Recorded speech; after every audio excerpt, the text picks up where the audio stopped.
Yo creo que han surgido muchas cuestiones que tenemos ocasión, porque tenemos tiempo de comentar en esta mesa de lujo.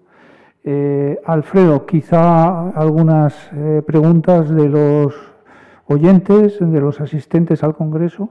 Bueno, en primer lugar, felicidades a todos los intervinientes, porque la verdad es que ha sido una mesa verdaderamente excepcional y con visiones muy complementarias. Bueno, sin perjuicio de las cuestiones que el presidente de mesa vaya a introducir, hay un media hora larga para debate. Hay algunas cuestiones, además, muy diversas que se quiere un poco desarrollar. No sé si las digo ahora, son 4 o 5 cuestiones. Una sería una primera, más bien de carácter sociopolítico, que tiene también alcance constitucional, que sería la siguiente. Si de alguna manera la pandemia y la crisis sanitaria que ha generado la pandemia, si incide en hábitos, comportamientos que puedan inducir en el sistema político a conductas, no sé si cesaristas o autoritarias, en el contexto actual. Esa sería una primera cuestión que tiene un alcance más político, sociopolítico, constitucional. Y eso en la estela de un contexto en el que, bueno, la revolución postmoderna, pues que se exporta y se pone en manifiesto los problemas en Hispanoamérica, caso de Chile, de Colombia, donde se pone en tensión la propia estabilidad institucional, en forma de democracia constitucional y Estado de Derecho. La segunda cuestión apunta a algo que se ha abordado en la mesa y que es en qué medida la gestión de la pandemia sanitaria, Alberto Dorrego lo ha puesto en manifiesto, ha puesto en tela de juicio la estructura político-administrativa de España. No tanto quizás el modelo de organización territorial, sino la necesidad de ajustes en no solo el reparto de competencias, sino en la capacidad operativa del Estado para gestionar una crisis sanitaria o una situación de emergencia nacional. Ese sería el segundo elemento, ¿no? El tercero. El tercer elemento incide sobre una cuestión en la que se ha puesto mucho interés y que es, además pensando en la mesa subsiguiente con las empresas, es la cuestión de la colaboración público-privada, que también Alberto Dorrego ha incidido. Y lo que se plantea es, bueno, en una situación de dificultad de la viabilidad de los mantenimiento de los estados de bienestar, tal y como los concebimos, y con las estructuras financieras públicas, también con el lastre de deuda y de déficit presupuestario, se ve como una necesidad la colaboración público-privada, además de ser algo que responde a la propia naturaleza de las sociedades libres y abiertas. Bueno, lo que se pregunta es, o sea, ¿por qué eso se puede ver con prevención o con cautela desde ciertos ámbitos? Si son prejuicios ideológicos y si eso es algo propio de España o se ve que es algo más generalizado en nuestro entorno europeo, aunque no parece que sea así. Y luego una última cuestión, aunque afectó a mesas de ayer y probablemente saldrá en las mesas empresariales, es en el escenario post-COVID los mecanismos de reparación de los perjudicados. Es decir, mecanismos de responsabilidad de los poderes públicos, mecanismos asistenciales para proveer a las necesidades de las empresas y de los sectores más afectados o más sensiblemente afectados. Es decir, cómo se ve esto desde la perspectiva de los escenarios que vamos a tener que afrontar de una manera inmediata. Muchas gracias. Muchas gracias, Alfredo. Bueno, pues yo creo que la primera de las preguntas, Benigno, son un poquito de tu área o de tu intervención. Yo tendría luego una pregunta concreta para ti, pero prefiero que respondas un poco a los oyentes. Muy bien, pues muchas gracias. Incluso hasta voy a extralimitarme de mi ámbito estricto de intervención, porque si efectivamente se oye hablar iba a decir en las barras de los bares, pero técnicamente no cabe estar en la barra del bar, se oye hablar de la cláusula rebus sic stantibus, ni que decir tiene de la epidemiología, ¿no? Es decir, todos somos epidemiólogos, todos sabemos las ventajas y los inconvenientes de Pfizer, de Moderna, de Astra. Bueno, a lo que voy. Tendencias autoritarias, el que las tiene siempre encuentra un motivo, una justificación para, digamos, sacarlas de paseo, ¿no? Dicho en términos coloquiales.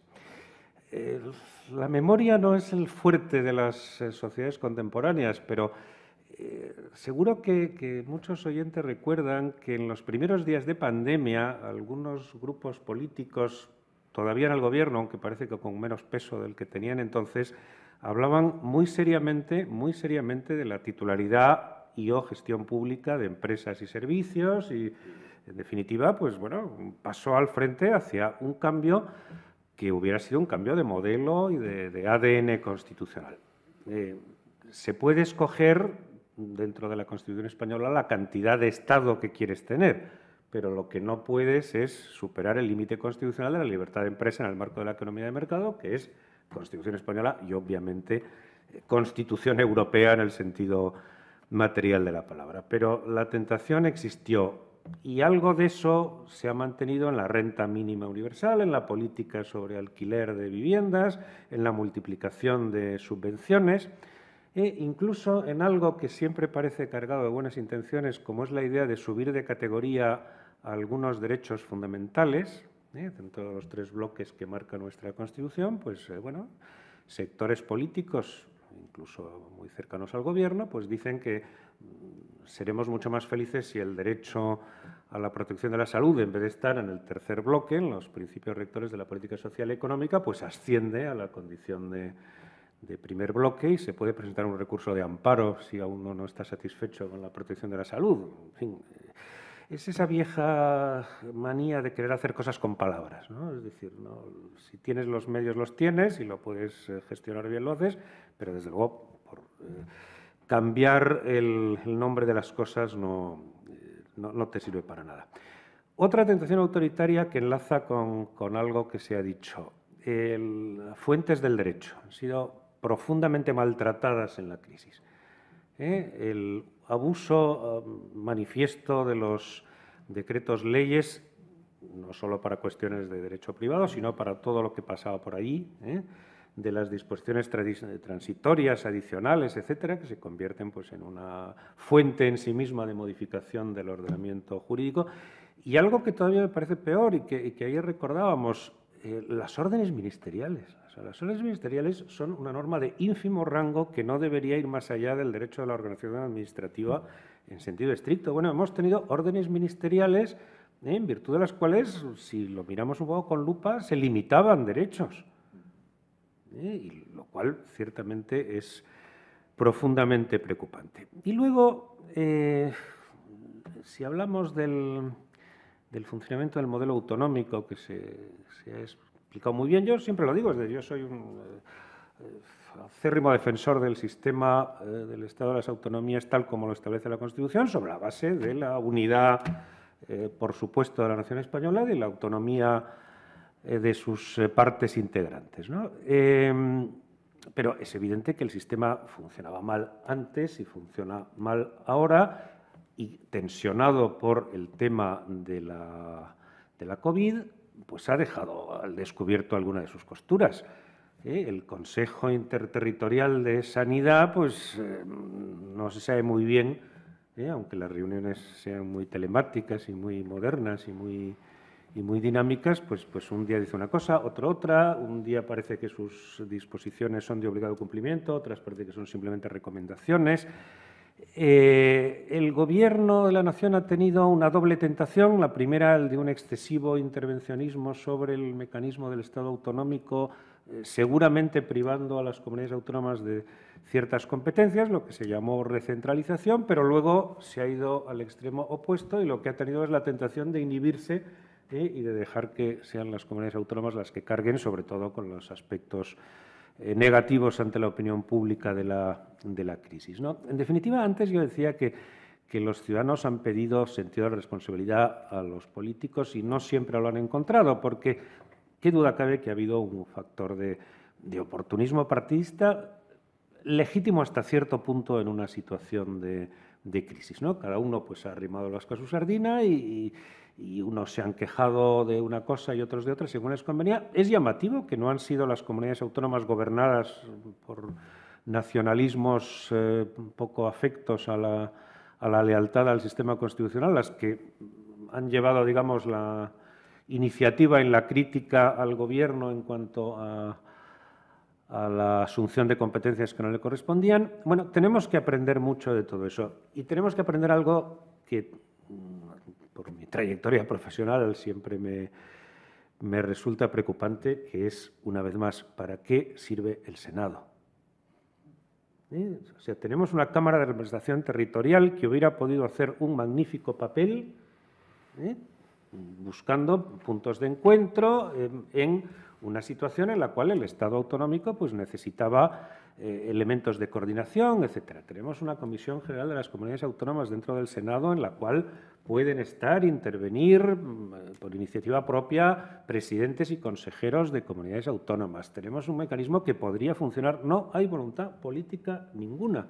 Es decir, una vez más, el Senado ha perdido la oportunidad de ejercer ese papel de digamos, coordinador en el sistema autonómico. Y lo digo porque lo siento, porque con muchos años de mi vida profesional a esa institución y he visto una tras otra las oportunidades perdidas. Y esta ha sido de las más clamorosas. Bueno, lo mejor de las tentaciones autoritarias es que parece que se han ido pasando, es decir, al final el sistema ha respondido razonablemente bien en lo político, en lo institucional, en lo socioeconómico, en la prestación de servicios. Decía con toda razón Alberto, los seres humanos, y si somos españoles mucho más, nos quejamos mucho, casi por oficio, ¿no?, de todo, pero realmente no se ha respondido mal, y lo que hay que hacer es aprender la lección. Y una última reflexión.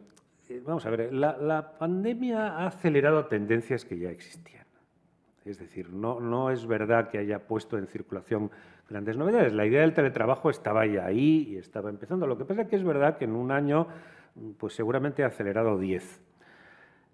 Una vez más también nos ha demostrado que tiene elementos positivos y negativos. Es decir, yo creo que el teletrabajo parcialmente es positivo, pero cuidado con muchas de sus facetas, entre otras la pérdida de la identificación social del trabajador con su propia empresa, con sus compañeros, con la vida cotidiana, lo que esa falta de movilidad social supone para otro tipo de negocios, términos coloquiales, ¿no? El café de la esquina o la tienda a la que uno sale un momento a hacer un recao en el desarrollo de la jornada de trabajo, lo que eso supone en términos de socialización, es decir, no hace falta citar a Aristóteles para saber que los humanos somos animales sociales, ¿no?, y que, por tanto, esa faceta de relación no es solo una pérdida de tiempo, es decir, es algo que fomenta muchos elementos positivos de la condición humana. En muchos sitios, y no descubro nada nuevo, quienes trabajan mucho se quejan de que el teletrabajo sirve de pantalla a los que trabajan menos. No, si es que estoy teletrabajando. Entonces, bueno, eso ha servido para justificar muchas ausencias o para justificar muchos déficits en el funcionamiento. Vamos a ver, yo creo que debería quedarse lo razonable y que deberíamos estudiar muy seriamente. Ahí creo que un buen estudio sociológico sería muy importante, los elementos positivos y negativos de esa materia. Muchas gracias, Benigno. Yo ahí apuntaría una cosa. En el cesarismo hay una tendencia al cesarismo que el COVID, en mi opinión, sin duda ha puesto de manifiesto. Y una reflexión que también podemos comentar porque tenemos tiempo es que en España falta un poco el concepto de élite. Élites que están mal vistas, pero que en otros países como Francia, por ejemplo, todos sabemos que las grandes empresas están en manos de los enarcas, o en Inglaterra hay unas élites que sabemos que tanto en la administración pública como también en el servicio diplomático o en empresas también multinacionales proceden también de unas élites.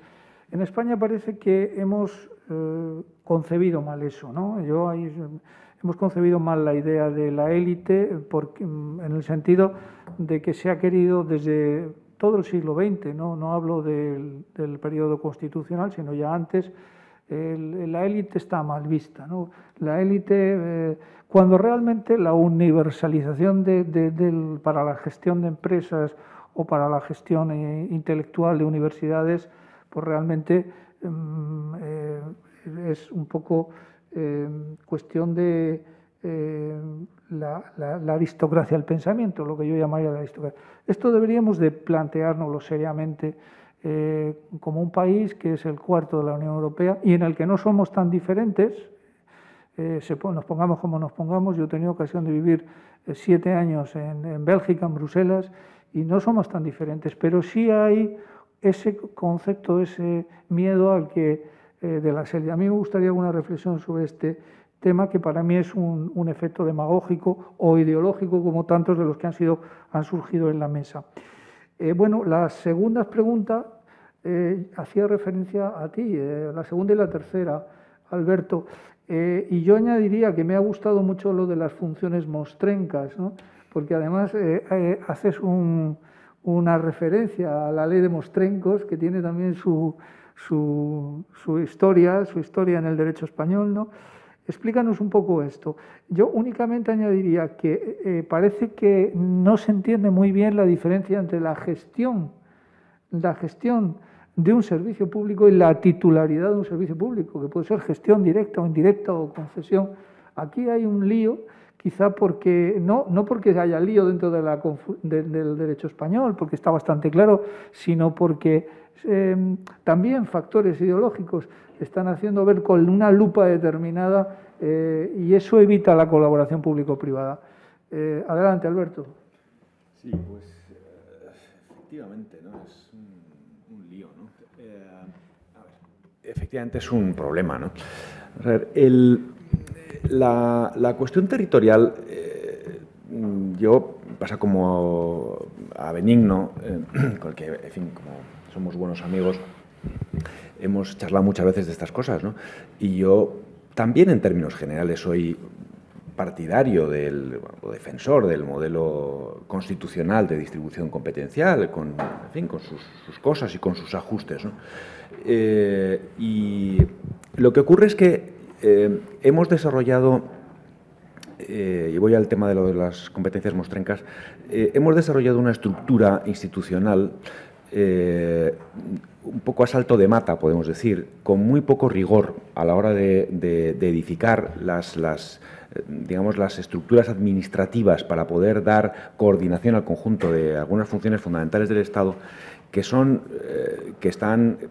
cuando se ponen a prueba, como ha sucedido ahora, pues demuestran sus enormes debilidades.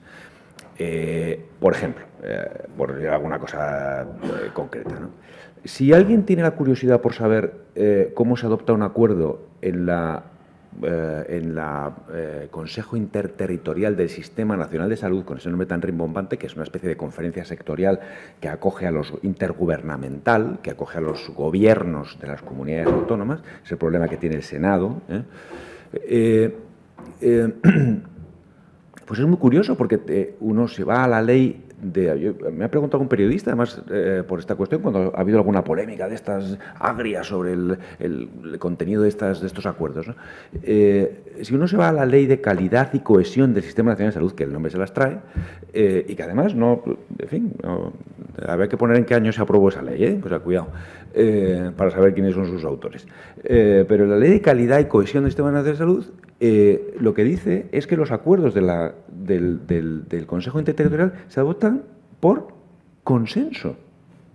Usa la palabra, por consenso, que nos debería dar, en fin, un poco de rubor a los que somos juristas, que eso haya pasado por los filtros de la preparación de un proyecto de ley, de los 200 conferencias de sus secretarios, de secretarios generales técnicos, de consejos de Estado, de las Cortes Generales, y se diga que los acuerdos se adoptan por consenso. ¿Y eso qué es?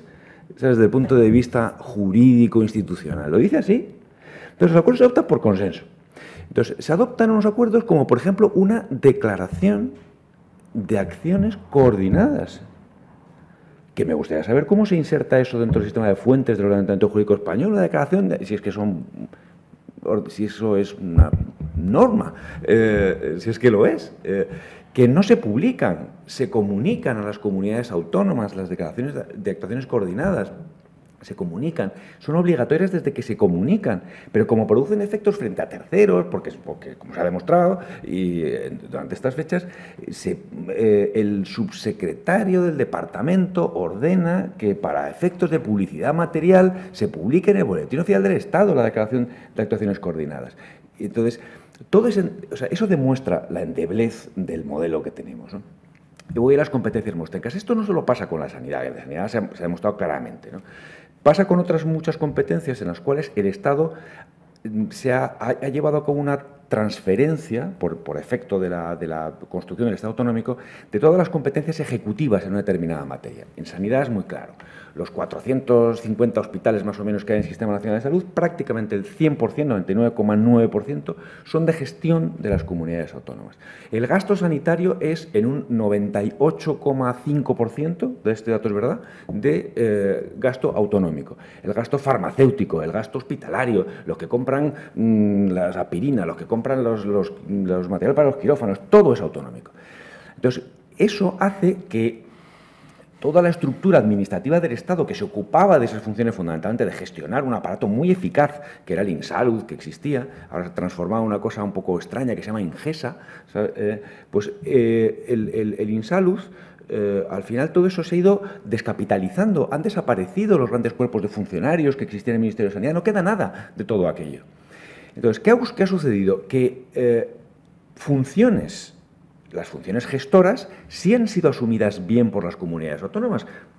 Yo creo que razonablemente bien, han sido asumidas por las comunidades autónomas. Probablemente incluso mejor en algunos casos que como se gestionaban anteriormente. Pero el problema es que las funciones que no son de interés autonómico, como es, por ejemplo, la gestión de una pandemia o la gestión de las crisis sanitarias generales o la coordinación general o, no sé, otras muchas cosas que hay en el Sistema Nacional de Salud, que es, cuando uno lo que necesita es tener un hospital de grandes quemados, que no necesita uno en cada comunidad autónoma, sino 3 de referencia en el conjunto del Estado, que nos puedas formar adecuados profesionales. ¿Quién gestiona eso? Los 5 funcionarios que quedan en el Ministerio de Sanidad, ¿qué es el problema? Lo digo exageradamente, ¿no? Una estructura vacía, un cascarón vacío, ya sin funcionarios, sin burocracia profesional potente. Entonces, eso no es una función que se sienta como una responsabilidad de las comunidades autónomas, pero tampoco el Estado se siente responsable y se queda con una especie de limbo. Pasa también, por ejemplo, en fin, Alfredo Dañino seguro lo conoce muy bien, hemos hablado en alguna ocasión, en materia de urbanismo, por ejemplo. ¿Quién es el responsable? Pues el Estado ya no tiene ninguna responsabilidad, no lo son las comunidades autónomas, tampoco sienten la función ordenadora del urbanismo como una planificación, se queda. Entonces, esto es muy... En fin, es muy decepcionante en el funcionamiento del modelo y cuando se produce una hecatombe como la que ha tenido lugar, pues se ve de una forma manifiesta, ¿eh? Yo creo que eso ha sido un poco lo que ha sucedido. ¿Qué deberíamos reflexionar? Pues Benigno ha puesto el dedo en la llaga, es decir, tenemos que hacer una profunda reflexión sobre el sistema institucional. Lleguemos a la conclusión de que una conferencia interterritorial del Sistema Nacional de Salud es esencial, que un órgano intergubernamental tiene que existir, pero con reglas, con convocatorias, con decisiones que se acuerden con unos procedimientos reglados y que produzcan unos efectos, que serán las que tengan que ser. Es decir, a lo mejor la función de la conferencia intergubernamental tiene que ser limitada a determinadas materias, pero en esas materias tiene que tener capacidad operativa de decisión, saber cómo se alcanzan los acuerdos, si son por mayoría, por 2/3, por lo que sea, de las comunidades autónomas, y que su resultado sea una norma jurídica o un acuerdo administrativo con una eficacia vinculante. Eso es lo que tenemos que construir. ¿Que eso debería hacerse en el Senado? Pues yo creo que sí debería hacerse en una estructura constitucional ya existente, con las adaptaciones que sean necesarias, pero se pueden crear otras, no lo sé. Lo que desde luego, lo que es un hecho, es que lo que tenemos no ha funcionado y que deberíamos hacer una reflexión seria sobre cómo debe funcionar. El otro tema de la titularidad, el otro tema de la colaboración público-privada me parece que también es una cosa muy frecuente. Parte del sesgo ideológico que hay en ello en toda la colaboración público-privada está en este problema que tú señalas, ¿no? Que es la titularidad versus gestión, esa especie de desdoblamiento, digamos, entre el dominio útil y el dominio eminente, ¿no? En la prestación de los servicios públicos. El Estado, al final, lo esencial, y por eso es tan importante el concepto europeo de servicio de interés general, lo esencial es la asunción de la responsabilidad de que ese servicio se preste en condiciones adecuadas a los ciudadanos, que sea un servicio universal, que sea accesible, que tenga unas condiciones de calidad y de precios razonables para el conjunto de los ciudadanos. Y esa función del Estado la puede ejercer mediante la prestación directa del servicio o indirecta. En realidad, por más que sean servicios de prestación directa, nunca son de prestación directa. El Estado, al final, aunque tenga a nadie se le podría pasar por la cabeza que el mantenimiento de las carreteras lo hagan funcionarios públicos, los antiguos peones camineros, ¿no? Eso, es decir, o sea, todo el mundo acepta con naturalidad que asfaltar las carreteras y la conservación y mantenimiento, reponer las señales, es una función que debe hacer un contratista de la Administración, alguien que contrata con la Administración. Y ahí no hay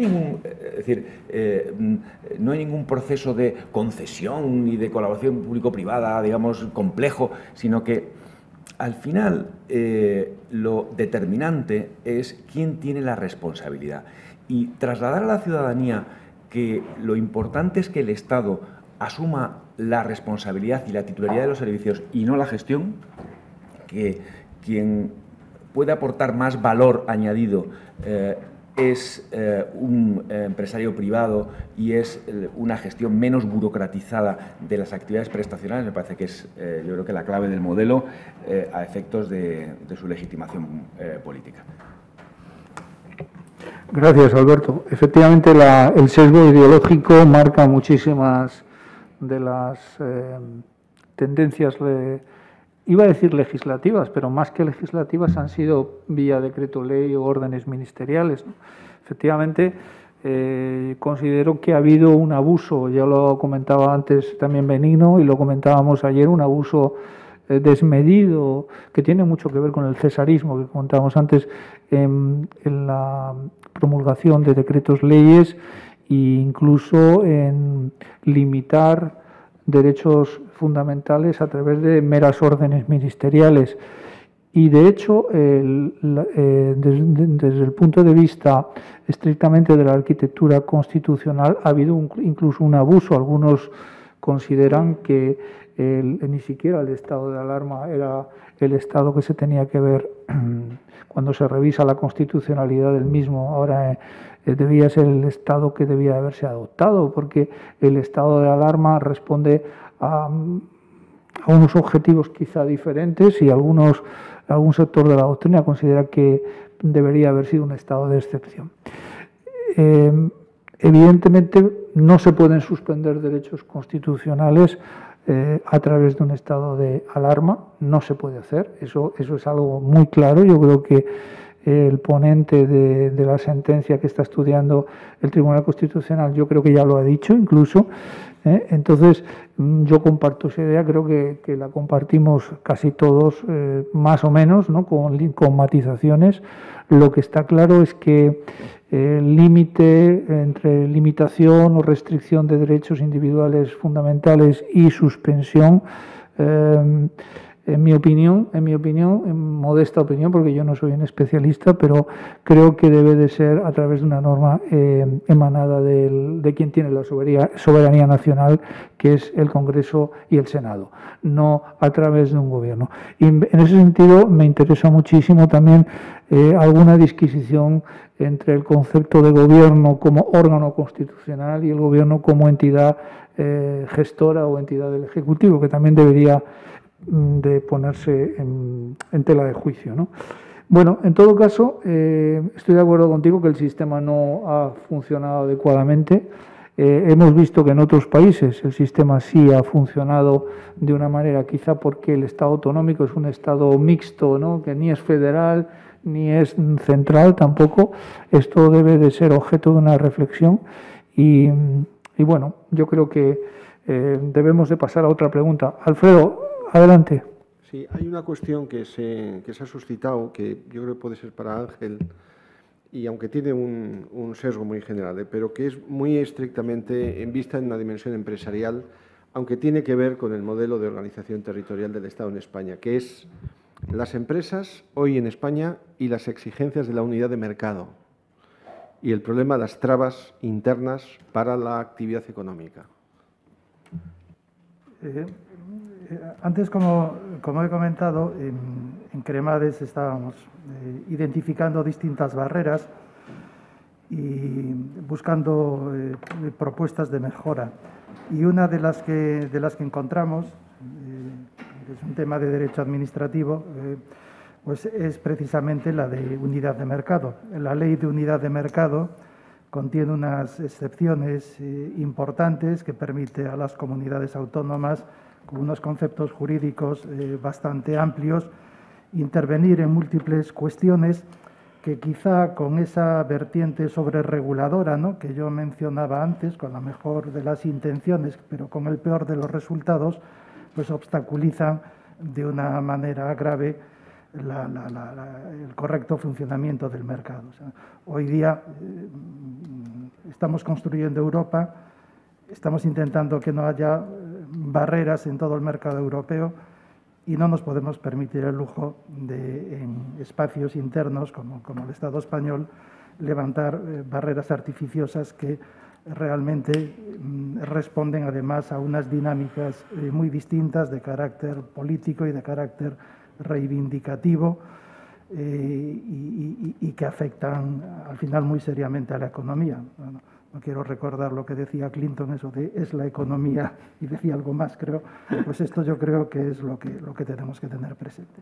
Es una de las normas de la Ley de Unidad de Mercado que requiere una mejora importante, sobre todo en la línea de eliminación de algunas de esas excepciones que se contienen actualmente. Sí, muchas gracias. A mí, si me permites, un segundo, por un matiz. En este tema de la unidad de mercado, el problema es que hemos hecho no una mejora, hemos hecho una desmejora, porque lo que había era yo creo que uno de los grandes avances que se produjeron hace unos años en esta materia fue una brillante ley de unidad de mercado que se basaba en un principio, que es que cuando una comunidad autónoma establece un estándar regulatorio, se convierte en un estándar regulatorio general para el conjunto del sistema, es decir, lo de la gasolinera. Si una comunidad autónoma abre esa regla y dice que en los polígonos se pueden poner todas las gasolineras que quieran, pues se convierte en un estándar general aplicable al conjunto del sistema. Pues lo que hemos hecho ha sido declarar inconstitucional eso por nuestro Tribunal Constitucional. Lo digo porque esa norma, que era la gran aportación, ese principio de extensión de la regulación más favorable, la cláusula de la nación más favorecida, vamos a llamarla así, es la que declara nula el Tribunal Constitucional. O sea, lo digo porque vamos más bien al revés. Gracias Ángel, gracias Alberto. Benigno, ¿querías hacer alguna...? Comentamos algo sobre las élites. Yo creo que hay 3 o 4 cuestiones de prospección de futuro que la pandemia nos sirva para aprender lecciones y mejorar nuestra sociedad. Sí, el tema de las élites que tú planteabas muy acertadamente y que para mí es, debo decir, quizá la principal preocupación sobre el espíritu de la época, ¿no?, en sentido amplio y el sentido de la sociedad española. Antes recordábamos la diferencia entre la calidad de los políticos en la transición y el reclutamiento actual de la clase política. Pero es que hay una especie de movimiento universal que recuerda, perdón una vez más el historiador de las ideas, que no puedo dejar de ser, decía Tocqueville que la pasión por la igualdad no tiene límites. Es decir, el ir rebajando la categoría de los mejores hasta ponerlos a la altura de los menos buenos, digámoslo en términos de corrección política, no tiene fin. Yo, en general, simpatizo con el señor Macron, pero cuando he leído que quiere terminar con la Escuela Nacional de Administración, me ha producido verdadera preocupación. Lo mismo que una relectura de la historia de Francia en la cual Napoleón sale muy mal parado. Yo, con mayor o menor simpatía, pero mi admiración por Francia, como es natural, es infinita. Bueno, cualquier día van a por el Conseil d'État, ¿no? Es decir, una nación seria tiene grandes instituciones Y, desde luego, la ENA ha prestado a Francia magníficos servicios, produciendo desde presidentes de la República, Macron incluido, a embajadores en Yakarta, a prefectos que gestionan magníficamente en el Languedoc pues cómo se asfaltan las carreteras, ¿no? Y eso es un bien para todos. Más todavía, en el mundo de la filosofía política actual hay un libro que me preocupa mucho, de un autor muy de moda, Michael Sandel, que además es un showman, yo lo he visto en alguna conferencia, en fin, es de estos que pasean por la sala con un micrófono y dan saltos y dicen cosas y demás, y es un libro que tiene un enorme eco, que si el título no es Contra el mérito, se parece mucho.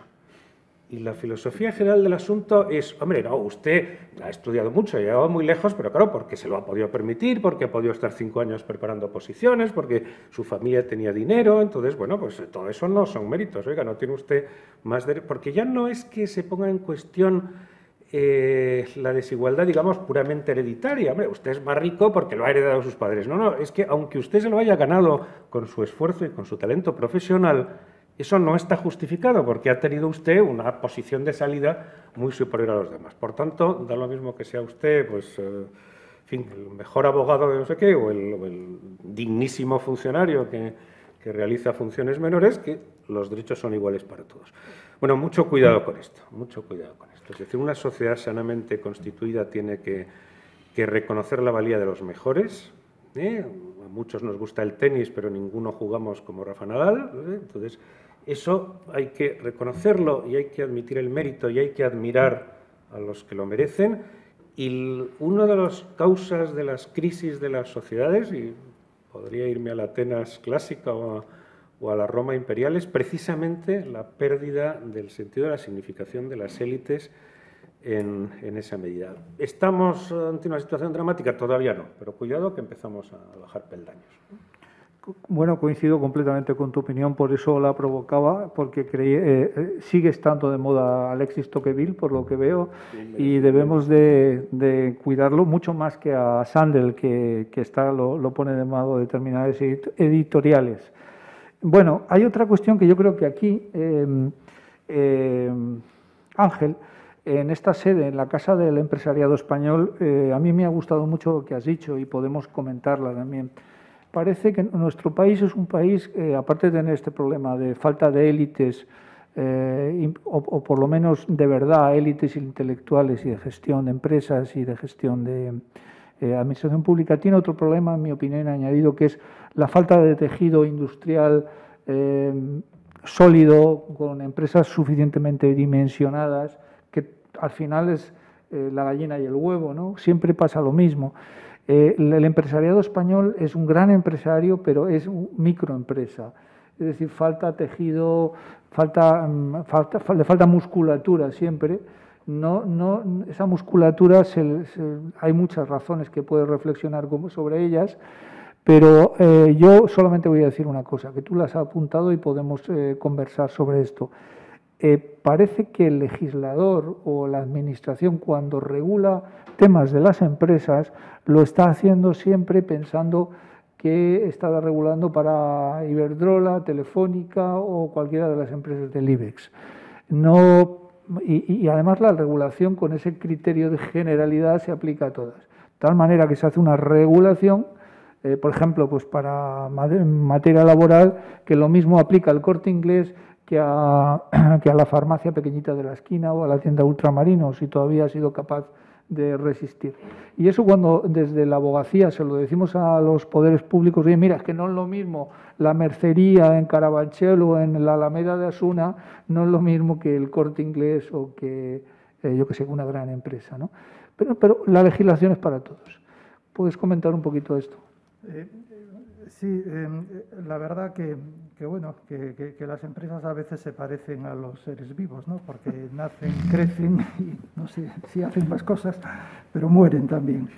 Y entonces la legislación que la acompaña pues tiene que ser una legislación adaptada a cada momento de su ciclo vital. Las normas de emprendimiento, como decía antes, son importantísimas, ¿no? para que puedan hacer ese ecosistema startup en el que estamos tan atrasados, ¿no? pues es algo que nos tenemos que tomar muy en serio porque, bueno, yo creo que somos un país con gran talento y con grandes iniciativas, pero con poca plasmación de ese gran potencial de talento que tenemos, ¿no? Una vez que eso se consigue, hay una política complementaria que es la política de crecimiento. Las empresas, si permanecen micro, pues tienen una tasa de mortalidad altísima y, por tanto, pues la solidez de la empresa suele venir aparejada al tamaño, ¿no? La empresa media en Alemania pues es una empresa de más de 50 trabajadores, sobre 50 millones de euros de facturación. Claro, es una empresa industrial. Son empresas que aguantan los vaivenes que sean con mucha más solidez que la micro, ¿no?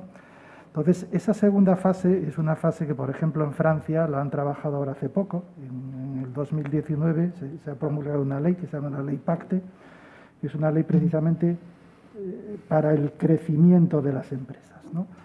En Francia también tienen un sistema donde hay mucha pyme pequeña y han visto que era una decisión importante de país el ayudar a las empresas a crecer y a consolidarse. Entonces, esa es una segunda parte de esa política post-COVID, ¿no?, que comentábamos antes, que tendríamos que tener presente.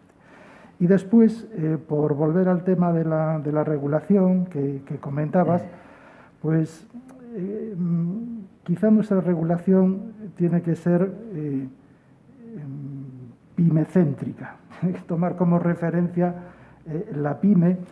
Y yo en alguna ocasión leí algo que pasó así como desapercibido, porque no lo vi más veces por ahí comentado, pero que no sería mala idea que en los estudios de impacto de las leyes, ¿no?, pues hubiera una especie de test PYME. Y dice, bueno, vamos a ver, si yo saco esta ley, porque se me ocurre sacarlo porque creo que va a tener importantes beneficios para lo que sea, pues vamos a ver el test PYME, porque no vaya a ser que lo que yo por un lado estoy intentando regular y mejorar, pues hago un estropicio por otro lado y lo haga al tejido productivo, ¿no? Entonces yo creo que eso es también una medida que sería importante introducir para que las iniciativas normativas pues no causen un daño innecesario a un tejido empresarial que no está preparado para asumirlas y que además puede ser uno de los motivos del puro declive de la empresa. Muchas gracias, Ángel. La verdad que hemos agotado casi todos los temas desde distintos ángulos y puntos de vista, desde el punto de vista de la politología, de la sociología, desde el punto de vista de las empresas, desde el punto de vista de la arquitectura institucional del Estado, de los problemas que plantea el COVID y las fuentes del derecho. Y yo me siento muy, muy feliz de haber compartido con vosotros esta hora y media larga y de conocer vuestras opiniones. No sé si hay alguna pregunta más de los oyentes. Bueno, pues si os parece ya levantamos la sesión. Muchas gracias. Bueno, antes de levantarla, darle las gracias a Alfredo Danino por su apoyo, por su organización ejemplar y las gracias a la COE. Gracias.